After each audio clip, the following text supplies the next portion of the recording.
Hello everybody, this is Sayyid Suhail. Once again, I welcome you all on the platform of Easy Mentors in the playlist of exam updates. Today we are going to discuss a very important bill, that is 130th Constitution Amendment Bill, which has been proposed, which has been tabled by our Home Minister Amit Shah. इसके बारे में पढ़ेंगे, ये bill क्यों लोकसभा में discussion में चल रहा है, इन सब चीज़ों के बारे में हम लोग डिस्कशन करेंगे अपने नेक्स्ट स्लाइड में. Let's jump to the next slide. क्या है देखते हैं. सबसे पहली बात, व्हाट टू बी डिस्कस्ड. हम इस सेशन में क्या क्या डिस्कशन करने वाले हैं उसके बारे में जानेंगे. सबसे पहला है बेटा वो इंट्रोडक्शन. ये इंट्रोडक्शन किस चीज़ का इंट्रोडक्शन? 130th amendment bill 2025. इसके बारे में हम लोग समझेंगे, इसके बारे में हम लोग जानेंगे ये बिल क्या कहता है. ठीक है. दूसरा हम लोग पढ़ेंगे वाई इन न्यूज़. ये न्यूज़ में क्यों है, सबसे इंपॉर्टेंट चीज़ है ये बेटा. तीसरा, रीज़न बिहाइंड द बिल. इस बिल के पीछे क्या रीज़न है, क्यों ये बिल डिस्कशन हो रहा है मानसून सेशन में अपने लोकसभा में, क्या रीज़न है उसको भी देखेंगे. क्रिटिसिज्म, इस बिल का क्या क्रिटिसाइज लोग कर रहे हैं, opposition leader of opposition party, opposition leaders जो हैं इस बिल को इसको कैसे क्रिटिसाइज कर रहे हैं, इसको भी जानेंगे हम लोग. चौथा क्या है बेटा, इंपॉर्टेंस ऑफ बिल. इस बिल का क्या इंपॉर्टेंस है. दूसरा, फ्यूचर इम्पैक्ट. इस बिल का फ्यूचर इम्पैक्ट क्या पड़ेगा हमारे पॉलिटिक्स पे, हिंदुस्तान के पॉलिटिक्स पे, हमारे हिंदुस्तान के पॉलिटिशियंस पे, इसका क्या इम्पैक्ट पड़ने वाला है, ये भी हम लोग जानेंगे. और सबसे लास्ट है बेटा, एज यूजुअल जैसे हम लोग क्वेश्चन प्री के और मेंस के देखते हैं फॉर एग्जाम्पल, वैसे हम लोग इस सेशन में भी प्री और मेंस के क्वेश्चंस देखेंगे बेटा. Now let's move to directly jump to the first slide. The introduction of the constitutional amendment bill, that is 130th 2025. इसके बारे में पढ़ेंगे बेटा. हम देखते हैं ये इंट्रोडक्शन, ये बिल कहाँ इंट्रोड्यूस हुआ है लोकसभा में. Date is 20th August 2025 by union home minister Amit Shah. ये किसके द्वारा इंट्रोड्यूस किया गया है, प्रेजेंट किया गया है, टेबल किया गया है लोकसभा में by Amit Shah. And Amit Shah is the union home minister of India. Now second, amendment of article 75, 164 and 239 clause A, automatic resignation, removal of the CM, PM or minister if it is custody of 30+ day for offence of punishable with equivalent to 5 years or more than 5 years of imprisonment. देखो बेटा, ये amendment bill 3 चीज़ों में हुआ है. Article 75, article 164 and article 239 AA. ठीक है. Article 75 union government को रिप्रेजेंट कर रही है और ये स्टेट गवर्नमेंट के CM और मिनिस्टर्स, यहाँ पे यूनियन गवर्नमेंट के PM और मिनिस्टर्स को रिप्रेजेंट कर रही है, और यहाँ पे दिल्ली कैपिटल को रिप्रेजेंट कर रहा है 239 आर्टिकल जो है. और किसका रेजिग्नेशन और रिमूवल बेटा? PM, prime minister, CM and ministers, यानी यूनियन के प्राइम मिनिस्टर और मिनिस्टर्स को भी रिमूवल की बात हो रही है, और स्टेट के भी मिनिस्टर्स की रिमूवल और रेजिग्नेशन की बात हो रही है यहाँ पे. और यहाँ पे कंडीशन क्या दिया गया है बेटा? इफ अ CM, PM और ministers if they are been in the custody for the long 30 days, on the 31st day he will be removed or resigned from his post. मतलब अगर 30 दिन से ज़्यादा अगर वो कस्टडी में रह जाता है, उसके ऊपर FIR होती है और वो कस्टडी में रह जाता है, 31वें दिन वो ऑटोमेटिकली उसका जो चेयर है वो रिमूव हो जाएगा, या फिर he has to give resignation. अगर रेजिग्नेशन नहीं देते हैं फिर भी 31वें दिन क्या होगा, वो रिमूव्ड हो जाएंगे अपने तख्त से, अपने कुर्सी से. ठीक है. तीसरा क्या है? Apply to the centre, state and union territory including Delhi. मैं क्या बोला, ये तीनों आर्टिकल किस पे अप्लाई हो रहा है? यूनियन पे, स्टेट पे और capital of India including Delhi and union territory. Is that clear बेटा? ये 3 चीज़ क्लियर हो गई. चौथा चीज़ देखेंगे बेटा, send to joint parliamentary committee JPC for detail scrutiny. ये बिल कहाँ सेंड कर दिया जा चुका है बेटा? JPC यानी ज्वाइंट पार्लियामेंट्री कमेटी. वहाँ पे लोग इसको स्क्रूटनाई करेंगे, वहाँ पे चेक एंड बैलेंस करेंगे क्या ये बिल सही है हमारे लिए या नहीं. पांचवा देखते हैं बेटा, separate similar bill introduce for the Jammu and Kashmir and Pondicherry. और सेपरेट बिल भी इसके लिए पास हुआ है, किसके लिए?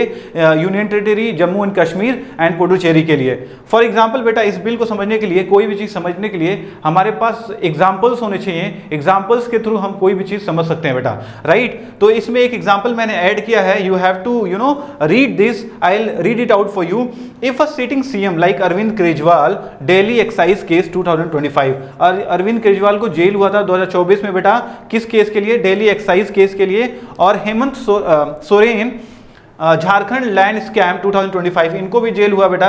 अगर वो 30 दिन से ज़्यादा अगर वो जेल में रह चुके होते, they would have been forced to resign. अगर 30 दिन से ज़्यादा वो थे जेल में, अगर थे तो उनको उस पोस्ट से रिजाइन देना पड़ता। अगर नहीं देते 31वें दिन खुद ब खुद वो अपने चेयर से वो क्या होते हैं, रिमूव्ड हो जाते हैं। यहाँ तक बेटा क्लियर है?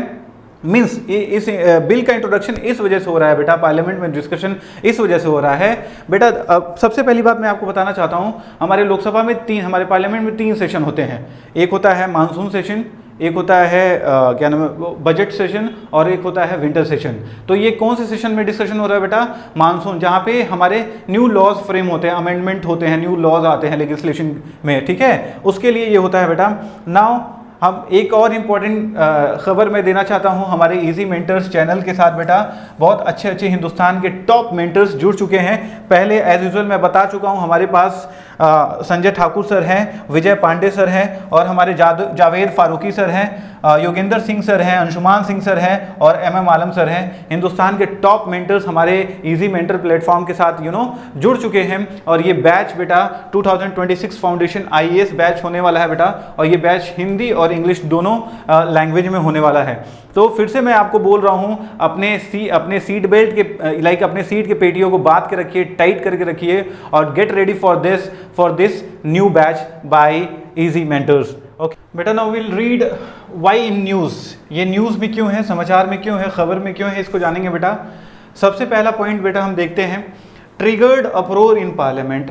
मीन्स ये जब बिल प्रेजेंट हुआ, टेबल हुआ by our home minister Amit Shah, ये अपोजिशन लीडर क्या किए बेटा, ये डिमांड करने लगे कि इतने तेज़ी से कॉन्स्टिट्यूशनल जो अमेंडमेंट है नहीं होना चाहिए। पूरे डिस्कशन के साथ इसको स्क्रूटिनाइज करते हैं, समझते हैं, मंथन करते हैं, उसके बाद से इस टाइप के जो डिसीजन है, जो बिल हैं, उसको हम लोग पास कर सकते हैं बिल में, after discussion, long discussion. Okay, timing is controversial, introduced in after 2025 election where BJP lost majority. Opposition parties suspect that the timing is deliberate, brought in to safeguard the BJP political power despite electoral setback. देखो बेटा, ये opposition जो leaders हैं, इनका ये सोच है बेटा कि 2014 में अब तो मेजॉरिटी पार्टी रही नहीं बीजेपी, और इनको ये कहीं ना कहीं खबर है कि हो सकता है इन फ्यूचर हमारे लीडर के साथ कुछ अनयूजुअल ना हो अपोजिशन लीडर्स के through, if they are in the power बेटा। तो इसी वजह से वो लोग कह रहे हैं कि ये जानबूझ के ये ऐसा बिल लाया गया है ताकि बीजेपी के लीडर्स को बचा दिया जा सके। Seen as a tool for target opposition leader बेटा, ये भी क्या है, फिर यहाँ पे अपोजिशन लीडर ये भी सोच रहे हैं कि बिल ऐसे पास हुआ है कि हमें अपोजिशन लीडर को टारगेट किया जाएगा इसमें, जो अपोजिशन लीडर हैं उनको सप्रेस किया जाएगा, और उनको इस बिल के थ्रू उनको टारगेट किया जाएगा। कैसे?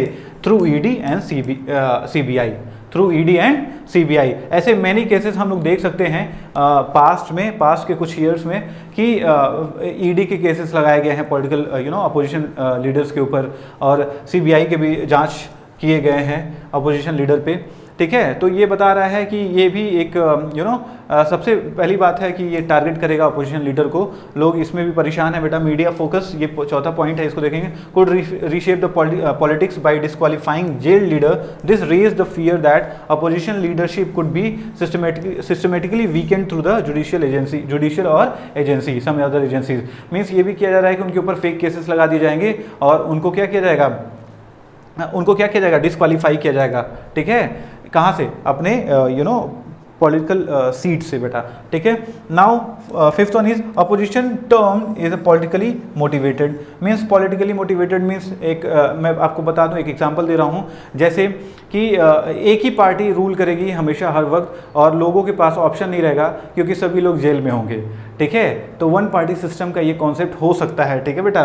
एग्जाम्पल क्या है, देखिए मैं कोई भी चीज़ एग्जाम्पल से समझेंगे। कुछ ऐसे अपोजिशन लीडर्स हैं जो कुछ कहें इस बिल के ऊपर, लाइक ममता बनर्जी जी ने क्या बोला है, called it end of democracy, you know super emergency. इसको क्या बोल रही है ममता बनर्जी की, ये एंड ऑफ डेमोक्रेसी है, मीन्स इसकी आखिरी है ये डेमोक्रेसी का, ये एंड ऑफ डेमोक्रेसी है बेटा, यानी डेमोक्रेसी की, लोकतंत्र का ये क्या है, अंत है बेटा। मायावती जी ने क्या बोला है, said it will weakens democracy, ये हमारे स्वतंत्रता को क्या कमज़ोर करेगी, क्या करेगी, ये बिल कमज़ोर करेगी।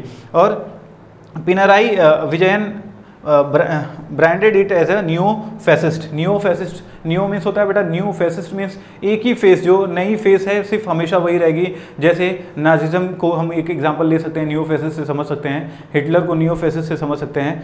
ये उन्होंने इतना बड़ा वर्ड दे दिया है इस बिल को। फिर देखते हैं बेटा रीज़न बिहाइंड द बिल, इस बिल के पीछे क्या रीज़न है बेटा। कोई भी बिल पास होता है हमारे पार्लियामेंट में तो उसके पीछे एक रीज़न होता है बेटा। तो पहला रीज़न हम लोग देखेंगे इसमें, the first reason is to uphold constitutional morality, governance and public trust. क्या है बेटा, पब्लिक ट्रस्ट को बनाने के लिए, बरकरार करने के लिए, और मोरालिटी, कॉन्स्टिट्यूशनल मोरालिटी को बरकरार रखने के लिए ये बिल पास हुआ है बेटा। हमारे government free and fair run कर सके, उसके लिए ये बिल को पास किया गया बेटा। देखते हैं, the constitution expects leader to be maintain dignity, ठीक है। इफ पॉलिटिकल लीडर है तो अपनी डिग्निटी को मेंटेन करे, वो किसी भी क्राइम में इंडल्ज ना हो बेटा। फेयरनेस इन गवर्नेंस मीन्स हमारे सरकार को चलाने के लिए, हमारे सरकार को स्मूथली रन करने के लिए क्या होना चाहिए, फेयरनेस होना चाहिए, ठीक है। If jail leader continued in the office, अगर जेल लीडर मतलब मीन्स अगर कोई लीडर जेल में है और ऑफिस को कंटिन्यू करता है तो पब्लिक ट्रस्ट को ख़त्म करेगा और बिल्ड क्या ये क्या करेगा, the bill upholds constitutional value. और ये ऐसा बिल है जो कॉन्स्टिट्यूशनल वैल्यू को क्या करेगा, बरकरार रखेगा, बचा के रखेगा। मीन्स इसका ये कहना है, इसका जिस्ट ये हो सकता है कि अगर कोई पॉलिटिकल लीडर है बेटा और वो जेल में है और जेल में रहने के दौरान वो ऑफिशियल वर्क करता है, ठीक है, तो वहाँ पे पब्लिक ट्रस्ट नहीं बन पाएगा और हमारे कॉन्स्टिट्यूशनल जो मोरालिटी है, जो डिग्निटी है, वो मेंटेन नहीं हो पाएगी। मीन्स अगर आप जेल में हैं तो you can not enjoy that seat, you can not sit on that chair, उस पोजीशन को आप हेल्ड नहीं कर सकते। Prevent leaders from the running governments from jail which undermine legitimacy. Democracy requires free and accountable leadership. Running a government from prison damage legitimacy and weakens people for confidence in the same system. This bill ensures governance remains credible. फिर वही बात है बेटा, अगर कोई political leader है jail से रह के कोई काम करता है तो उसके ऊपर ट्रस्ट नहीं रहेगा और फ्री एंड फेयर इलेक्शन जैसे बात होती है उसी तरह फ्री एंड फेयर वर्क वहाँ पे नहीं हो पाएगा। और ये बिल इंश्योर करता है कि हमारे गवर्नेंस रिमेन्स क्रेडिबल, और क्रेडिबिलिटी को बरकरार रखेगा ये बिल। जैसे मैंने ये एग्जांपल दिया है, जेल में रह के काम करना, फिर वही वाली सिस्टम है, जेल में रह के कोई काम नहीं करेगा, वो सीट पे एंजॉय नहीं करेगा बेटा। Government's narrative cleansing politics from criminal elements aligning with the anti corruption agenda. Means इसका बिल का ये मकसद ये है कि जो क्रिमिनल माइंडेड है या जो क्रिमिनल्स हैं जो पॉलिटिक्स में एंटर कर चुके हैं, अच्छे पोस्ट पे जा चुके हैं, ठीक है, मिनिस्ट्रियल पोस्ट पे जा चुके हैं, उनको हटाने का काम करेगा। अपोजिशन नैरेटिव, अपोजिशन मीन्स दूसरी पार्टी क्या कह रही है, the opposition argues that it is politically motivated, they claim that central agency are misused to arrest rival and this law will help to ruling party dislodge oppositions led governments. Means ये कह रहे हैं कि government के जो opposition leaders हैं बेटा उनके ऊपर फोकस किया जाए, टारगेट किया जाएगा। और वन पार्टी सिस्टम की बात यहाँ पे आ रही है बेटा कि लोगों को जेल में डाल के और अपने आप को मिसयूज टू अरेस्ट राइवल्स, यानी अपोजिट पार्टी को क्या करेंगे, मिसयूज करेंगे इस बिल के को लेके, ठीक है, और उनको मैक्सिमम टाइम जेल में ही डाला जाएगा। ऐसा उन लोग का सोच है बेटा, इसी वजह से they are not accepting this bill. Kejriwal, जैसे हम जानते हैं केजरीवाल जी को क्या लिकर केस में उनको क्या अरेस्ट किया गया था, उनको जेल में डाल दिया गया था। हेमंत सोरेन को भी अरेस्ट किया गया था लैंड स्कैम के लिए, ठीक है, वो retain as a CM post, as a CM chief minister थे अरेस्ट होने के बाद भी। आयरनी ये है कि एक बहुत बड़ी आयरनी है कि अमित शाह हिमसेल्फ जेल्ड इन 2025, ठीक है। शोहरबुद्दीन केस में वो खुद क्या किए, जेल में डाल दिए गए थे 2010 में। Under this bill would have been forced out through later acquittal. और क्या है बेटा, इस बिल का ये भी एक कॉन्सेप्ट है, एक आयरनी है यहाँ पे मैं बताना चाह रहा हूँ। 2010 में अमित शाह भी जेल गए थे सोहराबुद्दीन केस में। अगर ये बिल उस टाइम होता तो वो जेल में होते और होम मिनिस्टर नहीं रहते बेटा। लेकिन इसमें ये भी एक कॉन्सेप्ट दिया गया है, एक ये भी प्रोविज़न है, अगर आप एक्विटल हो गए केस के बाद तो आपको फिर वो पोस्ट रीगेन हो जाएगी। ठीक है, मेन सबसे अच्छा पर्पज़ इसमें यही है कि अगर आप एक्विटल हो जाते हो, बच जाते हो, उस केस से निकल जाते हो, तो फिर से आप उस पोस्ट को आप रिटेन कर सकते हो, बचा सकते हो, रीज्वाइन कर सकते हो बेटा। अब देखिए इसमें 3 आर्टिकल चेंज हुए हैं बेटा। ठीक है, article 75 for union ministers, new clause 5A। 75 में 5A क्लॉज ऐड हुआ है बेटा। अब इसमें क्या करता है, इफ मिनिस्टर अरेस्टेड 30 और more than 30 days, president remove the PM advice. Ministers को कौन रिमूव कर देगा, प्रेसिडेंट। किसके एडवाइस से, PM के एडवाइस से बेटा। इफ PM अरेस्टेड, अगर PM अरेस्ट होता है तो must resign in 31st day else ceases automatically. अगर प्राइम मिनिस्टर किसी केस में जाता है जेल में और 30 दिन या 30 दिन से ज़्यादा है तो 31वें दिन उसको क्या करना पड़ेगा, ऑटोमेटिकली उसका क्या होगा, रिज़ाइन हो जाएगा अपने पोस्ट से खुद ब खुद। री अपॉइंटमेंट अलाउड पोस्ट रिलीज, और मैंने बताया री अपॉइंटमेंट भी हो सकता है अगर उनका एक्विटल है उस केस में, वो बच जाते हैं, बाइज्जत बरी हो जाते हैं। तो आर्टिकल 164 स्टेट मिनिस्टर, ये क्या है, 75 यूनियन मिनिस्टर के लिए है और ये स्टेट मिनिस्टर के लिए है 164 बेटा। और इसमें न्यू क्लॉज ऐड हुआ है 4A। Same rule for CM ministers at the state level, ये यूनियन लेवल पे है क्या बेटा, ये जो 75 आर्टिकल 75 है यूनियन लेवल पे है और 164 जो है स्टेट मिनिस्टर्स के लिए है, स्टेट लेवल पे है। Governor acts on the CM advice, और यहाँ पे कौन एक्ट करेगा, गवर्नर। किसके एडवाइस पे, CM के एडवाइस पे। Article 239AA clause AA, Delhi union territory, new clause 5A। 239AA में आर्टिकल 5A ऐड हुआ है बेटा। देखते हैं क्या है, same rule for Delhi CM and ministers, यानी Delhi capital city of India, उनकी वहाँ पे भी अप्लाई होगा दिल्ली CM के लिए और मिनिस्टर्स के लिए। Comes into the force on date notified by the centre, अगर आता है, इन्फोर्स होता है तो देखते हैं उसका डेट क्या होगा।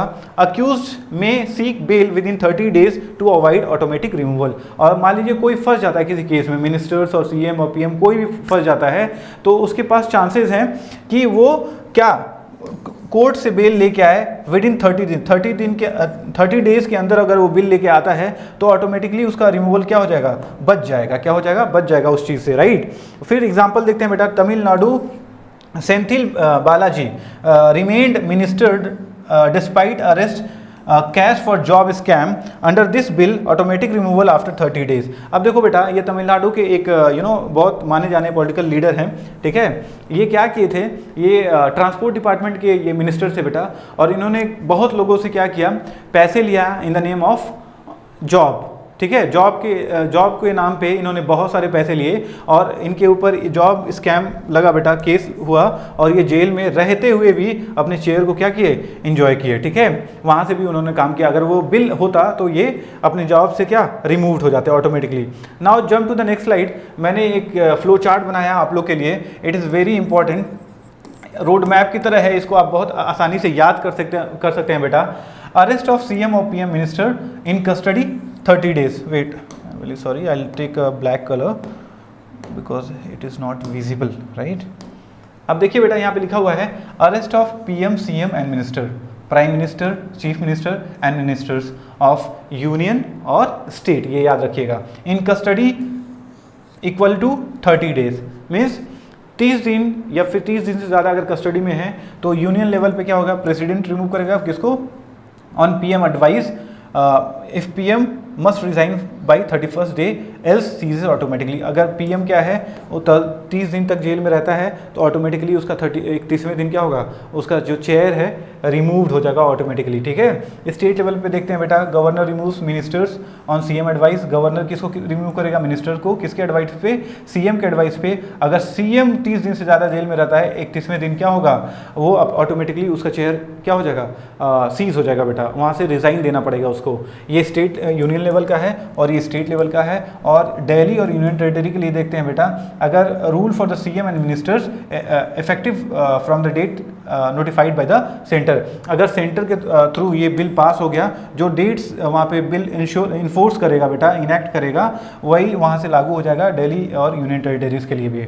सेफगार्ड क्या है बेटा, if bail before 30 days no removal, अगर 30 दिन से पहले उनको बेल मिल गया तो वहाँ पे कोई रिमूवल नहीं, अपने चेयर को एंजॉय कर सकते हैं। रीअपॉइंटमेंट अलाउड आफ्टर रिलीज, और रीअपॉइंटमेंट की भी बात हुई है बेटा, ये इंपॉर्टेंट है, यानी रीअपॉइंटमेंट भी होगा अगर केस से एक्विटल उनको मिल जाता है, अगर उस केस से रिलीज हो जाते हैं। Now let's jump to the next topic, criticism of the bill. ठीक है, कितने लोग क्रिटिसाइज किए हैं? क्रिटिसिज्म ऑब्वियस ही बात है, कोई भी बिल आएगा, कोई भी नया बिल आएगा, अपोजिशन लीडर स्ट्रांग है फिलहाल में तो वो क्रिटिसाइज करेगी। पहला क्रिटिसिज्म क्या है बेटा, undermines democracy and federalism. Wait writing okay, undermines democracy and federalism. Federalism means बेटा, federalism means state government, there are 2 types of government, union government and state government, और दोनों गवर्नमेंट को हम लोग फेडरलिज्म गवर्नमेंट बोलते हैं, फेडरलिज्म बोलते हैं बेटा। और अगर फेडरलिज्म है मतलब यहाँ पे फेडरलिज्म वर्ड दिया गया है बेटा कि अगर कोई भी यूनियन गवर्नमेंट बिल पास करती है बेटा, तो स्टेट गवर्नमेंट से भी पूछना चाहिए, राय लेना चाहिए, सलाह लेना चाहिए। यहाँ पे डेमोक्रेसी को बचाने की भी बात हो रही है। Opposition leaders sees it as a political weapon, इसको कैसे देख रहे हैं अपोजिशन लीडर? पॉलिटिकल वेपन के थ्रू देख रहे हैं। ममता बनर्जी ने, मैंने बताया लास्ट स्लाइड में, सुपर इमरजेंसी बताया, मायावती ने एंटी डेमोक्रेटिक बताया इसको, विजयन ने बताया new fascist, means one party system का कॉन्सेप्ट ये लोग ला रहे हैं। There is no option for the people of India, violates presumption of the innocence, arrest is not equal to conviction. यहाँ पे एक कॉन्सेप्ट आता है लॉ में बेटा, इनोसेंट अंटिल प्रूवन गिल्टी। ठीक है, innocent until proven guilty means जब तक कि वो प्रूव नहीं हो जाता कि ये गिल्टी है, तब तक वो इंसान क्या है, इनोसेंट है। हमारे कानून में ऐसा दिया गया है, हमारे लॉज में ऐसे दिए गए हैं, तो उसका भी ये लोग साइटेशन कर रहे हैं, innocent until proven guilty. Arrest का मतलब कन्विक्शन नहीं होता है, अरेस्ट मतलब कन्विक्शन नहीं होता है, और उसके बाद ये लोग ये कोट कर रहे हैं इनोसेंट अंटिल प्रूवन गिल्टी का कॉन्सेप्ट। बेटा इसका मतलब ये है कि वो एक इंसान जब तक गिल्टी नहीं है, जब तक ये प्रूव नहीं हो जाता है कि किसी केस में वो क्या है, गिल्टी है। ठीक है, right, erodes voters right, voter mandate nullified if elected leader removes on the arrest, risk for agency misuse, selective targeting, fear only और the opposition leader will be targeted. Means क्या कह रहा है कि अगर वोटर्स के राइट को इरोड किया जा रहा है यहाँ पे, अगर कोई कोई लोग किसी को चाहते हैं वोट करना तो भी वोट नहीं कर पाएंगे, because he is in jail, वहाँ पे रिस्क किसका हो सकता है, सीबीआई ईडी का बेटा, जो गवर्नमेंट सेंटर में होती है उसी के अंदर सीबीआई और ईडी भी आता है। लोग कहीं भी किसी के ऊपर सीबीआई और ईडी का केस लगा सकते हैं। ठीक है, सेलेक्टिव टारगेटिंग, ये अपोजिशन लीडर को ये लोग बोल रहे हैं कि selectively they will target opposition leader. For example Owaisi warn it is threat to federalism, ये भी कह रहे हैं, ओवैसी जी भी बोल रहे हैं कि ये फेडरलिज्म के लिए थ्रेट है। ठीक है, बहुत बड़ा चैलेंज है। If applied earlier could have removed Jayalalithaa 1996 arrest and Lalu Prasad Yadav fodder scam. ठीक है, अगर ये अप्लाइड हो गया होता तो जयललिता को 1996 में ही रिमूव कर दिया जाता और लालू प्रसाद यादव भी नहीं बचते। इस importance of the bill, importance means ये बिल इंपॉर्टेंट क्यों है, क्यों इसको लोग मानसून सेशन में डिस्कशन कर रहे हैं लोकसभा में, क्या है इंपॉर्टेंस का? Promote ethical governance and accountability, means ethical governance कैसे काम करना है, विदाउट बायस, एथिकल आप बोल सकते हो कि फेयरनेस के साथ कैसे काम कर सकते हैं। अकाउंटेबिलिटी मीन्स हर एक चीज़ बहुत क्रिस्टल क्लियर होना चाहिए होगा इस बिल के बाद। Ensure leaders in jail can not govern protecting administrative integrity. बेटा कह रहा है कि अगर कोई लीडर जेल में है तो उसको काम करने नहीं दिया जाएगा, क्योंकि हम लोग किस चीज़ को प्रमोट कर रहे हैं बेटा, प्रोटेक्ट कर रहे हैं, एडमिनिस्ट्रेटिव इंटीग्रिटी को प्रोटेक्ट कर रहे हैं इस बिल के through. Could help addressing criminalisation of politics noted by law commission, क्या करेंगे, जितने भी क्रिमिनल लीडर्स हैं उनको हटा दिया जाएगा फील्ड से। Aligning with supreme court's observation on maintaining constitutional morality. अब ये भी क्या सुप्रीम कोर्ट का भी ऑब्जर्वेशन को कोट किया जा रहा है बेटा कि किसको हम लोग मेंटेन कर रहे हैं बेटा, कॉन्स्टिट्यूशनल मोरालिटी। ठीक है, एग्जाम्पल क्या है, इन 2018 asked parliament to legislate against criminalization of politics, bill seen as a step in that direction। और 2018 में इसकी बात की गई थी सुप्रीम कोर्ट के द्वारा, और वही बिल आज हम लोग 2025 में देख रहे हैं, उसी के कॉन्सेप्ट उसी के कंसर्न में है बेटा। ठीक है, तो बेटा हम पढ़ेंगे फ्यूचर इम्पैक्ट ऑन पॉलिटिक्स। इसका फ्यूचर इम्पैक्ट क्या पड़ेगा पॉलिटिक्स पे बेटा, डिस्टेबलाइजेशन ऑफ द गवर्नमेंट। मतलब इसका मतलब ये हुआ कि अगर कोई जेल में है तो वो उसकी गवर्नमेंट फॉल हो जाएगी। ठीक है, वो अपने चेयर को एंजॉय नहीं कर पाएगा। ठीक है, फॉर एग्जांपल केजरीवाल का देख सकते हैं दिल्ली में, और हेमंत सोरेन को देख सकते हैं झारखंड में, गवर्नमेंट में fall. Weaponisation of agency, ED and CBI को एज अ वेपन यूज़ करेंगे अपोजिशन लीडर्स के लिए। और यहाँ पे देखते हैं बेटा electoral and judicial ramification, voter mandate over ridden, more litigation in supreme court and high court. Example, if applied in 2010, Amit Shah खुद ही अपने आप को जेल में देखते। ठीक है, गुजरात पॉलिटिक्स क्या हो सकता था, ऑल्टर हो सकता था उस टाइम पे। अब इसका देखते हैं बेटा लॉन्ग टर्म इफेक्ट क्या हो सकता है। लॉन्ग टर्म इफेक्ट क्या होता है, अगर ये बिल पास हुआ तो ये देख सकते हैं कि एंटी क्रिमिनल पॉलिटिकल लॉ बन जाएगा बेटा, एंटी क्रिमिनल पॉलिटिक्स लॉ बन जाएगा, और एक स्ट्रिक्ट रूल बन जाएगा किसके लिए, लीडर्स के लिए। ठीक है, राइट। और अगर ये रिजेक्ट हो जाता है या डाइल्यूटेड हो जाता है बेटा, तो इससे पता चल जाएगा कि पॉलिटिकल इंटेंट क्या था, मेजॉरिटी पार्टी के जो लोग इस बिल को लेके आ रहे हैं लोकसभा में, तो उन लोग का क्या इरादा समझ में आ जाएगा कि, और यहाँ पे ये भी पता चल जाएगा कि हमारी अपोजिशन जो यूनिटी है बहुत स्ट्रांग है। दूसरा हम लोग देखते हैं बेटा, अब इसमें हम लोग देखेंगे प्री के क्वेश्चंस कुछ देखेंगे, जो चीज़ें मैंने इंट्रोडक्शन में बताया है, इस सेशन में डिलीवर किया है बेटा, उसी से रिलेटेड ये क्वेश्चन मैंने फ्रेम किया है। देखिए, which with reference to constitution 130th amendment bill 2025 consider the following statement. कौन कौन सा स्टेटमेंट ये कंसीडर कर रहा है, इसमें देखेंगे। पहला क्या है बेटा, the bill permits any serving minister including prime minister, chief minister to be removed from the office if detained for 30 consecutive day on charge punishable by 5 years or more in prison even without conviction। देखो बेटा ये statement सही है। ठीक है, ये bill किसके लिए है, प्राइम मिनिस्टर, सीएम, पीएम और सीएम के लिए है, और मिनिस्टर्स के लिए भी है। अगर वो 30 दिन से ज़्यादा जेल में रहेंगे और 5 या 5 साल से अधिक उनका कन्विक्शन होगा बेटा, तो इसमें उनको क्या जेल कर दिया जाएगा, उनके चेयर को हटा दिया जाएगा। ये स्टेटमेंट क्या है, ट्रू है। दूसरा देखते हैं, Weapons such detention, the minister is automatically disqualified and removed. No advice from the prime minister, chief minister or governor is required। बेटा यहाँ पे ये गलत है। ये यहाँ पे किसका एडवाइस चाहिए बेटा, in the case of prime minister, in the case of chief minister, in the case of governor, here we need advice for the removal of prime minister, CM and ministers of the union level और state level। तीसरा देखते हैं बेटा, ये false हो गया। क्या हो गया, false हो गया। Ministers removed under this bill can be reappointed upon the release of from the custody। ये भी क्या है बेटा, सही है। अब रीअपॉइंटमेंट की बात हुई है, अगर वो एक्विटल हो जाता है, वो मिनिस्टर, वो लीडर एक्विटल हो जाता है, तो उसका रीअपॉइंटमेंट भी होगा। ठीक है, the bill seeks to amend Article 75, 164 and 239 AA, Clause AA of the Constitution। ये भी सही है बेटा, ये भी ट्रू हो गया। मीन्स ये ट्रू। ठीक है, और ये चौथा भी ट्रू हो गया बेटा। तो 134 कहाँ गया, 134 C option C 134 is true. ये ऑप्शन सही है। मतलब ये बिल किसके लिए पास हुआ है बेटा, including prime minister, CM, chief minister and ministers. अगर वो 30 दिन से ज़्यादा जेल में है, 31वें दिन उनको रिमूवल किया जाएगा। और अगर वो सज़ा, अगर किसी उनको सज़ा मिलता है, कोई कन्विक्शन होता है बेटा, वो 5 या 5 साल से ज़्यादा है, तो भी उनकी सीट को उनको उस सीट से क्या किया जाएगा, रिमूव किया जाएगा। दूसरा क्या है, एडवाइस लेना जरूरी है, किसका, प्राइम मिनिस्टर, सीएम और गवर्नर का। ठीक है। यहाँ पे क्या है, ministers remove under bill this can reappointed, reappointment की भी बात हुई है, ये सही है। बिल 6 अमेंड 75 164 239 AA, इसमें अमेंडमेंट हुआ है, क्लॉज 5A ऐड हुआ है बेटा, ठीक है। तो यानी option C is right. Now let's move to the GS paper, like it is a paper of polity and governance. इसके मेंस के क्वेश्चन को देखेंगे बेटा।